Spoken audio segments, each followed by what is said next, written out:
Okay, now let's reassemble the SP101 without any problems. First thing we're going to do is we're going to take the cylinder and we're going to replace it onto the crane.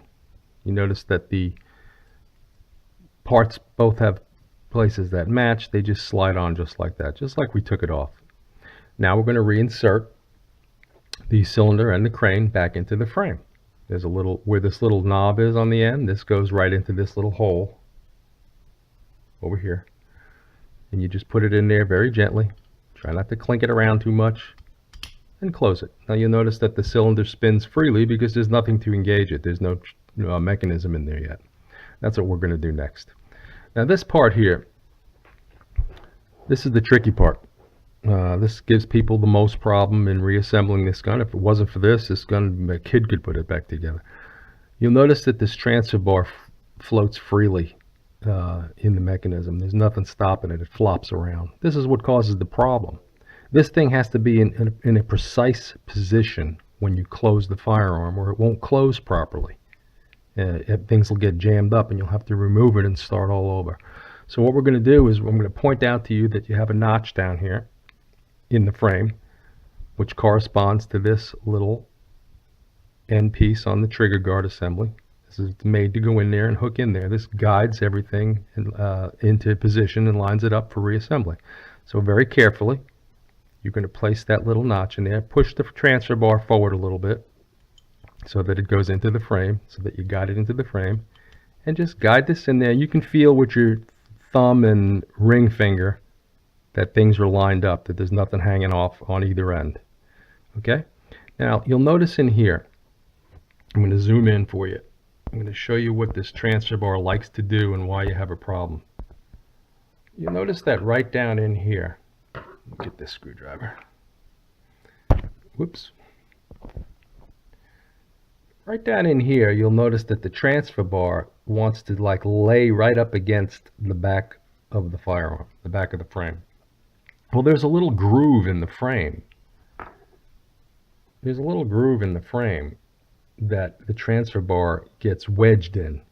And if you try to close the firearm at that point, it won't work.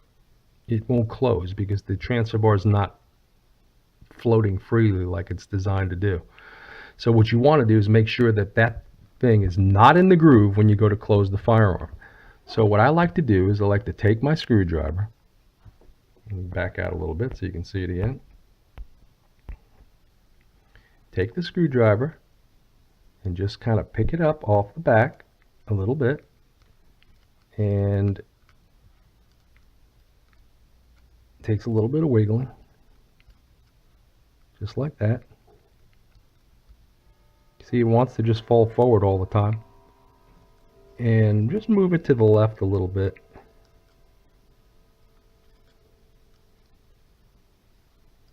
So that it doesn't get hung up. Now right about there is the ideal position to close the firearm. I'm going to zoom in. The transfer bar in that position, the transfer bar right there in that position is about the ideal position that you want to close it up. You'll notice, whoop, just fell down again. So before we even try to close it, I'm going to just make sure that I get it there.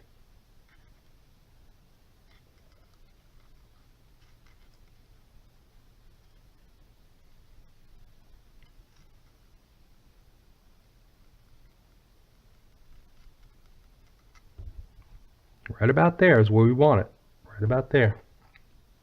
Okay. Now when you close the gun, make sure you don't catch your fingers down in here. So you want to put your finger in the curved part of the trigger. You want to grasp the firearm with 2 hands, and you want to snap it shut. Just like that. Okay. Now you notice that the firearm is completely closed. Now the transfer bar is in the position where it's supposed to be. I'm going to show you something. Now when you pull the trigger, you'll see that the transfer bar freely moves up and down. And it gets a little bit more functional when you put the mainspring back in. So what you want to look for when you close is you want to make sure there's no gaps. Okay, you want to make sure that the trigger is turning the cylinder freely. That means that everything's been put together properly. Okay.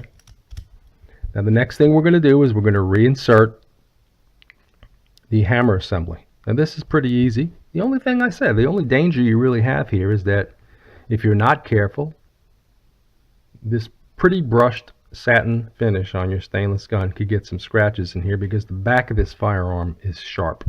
So you want to do this carefully.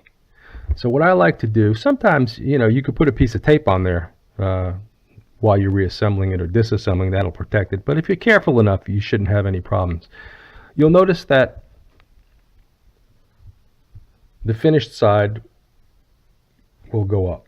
Okay, that's okay. Had to answer a phone call, but I'm back here. So the simple way to put the hammer back into the firearm without much trouble is like this.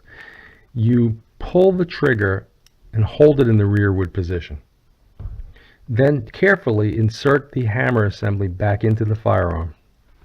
And you'll notice that there's a hole at the top here, right here. You take the hammer pivot and you place it into that hole and allow the hammer to fall forward. Now the hammer works.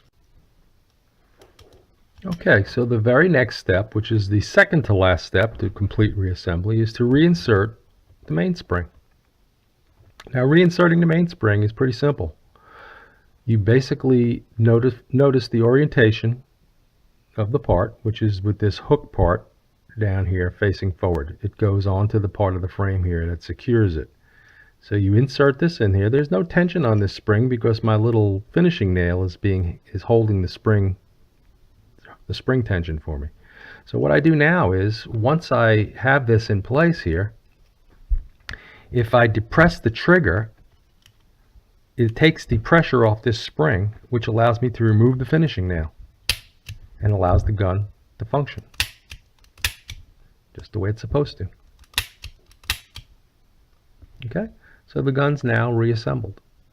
Now what I'm going to do is I'm going to put the grip back on. First I'm just going to wipe off any sweat or anything on there before I put the grip back on. Beneath your grip sometimes you'll get little corrosion or from sweat, from perspiration, or from fluid or debris that gets in there. I like to just wipe that down before I put the grip back on, in case any sweat from my hands is on there. Okay, now we're going to take the grip, line up the frame of the revolver back onto the grip, like so. Just like that. Place the grip back on top. Close it up. Make sure it's snapped into place. Place the screw back into the grip screw back in. And tighten it up. And you don't have to tighten it too much. I go about 80% of what it should be, because you don't want to strip anything out in there. It's just a plastic insert.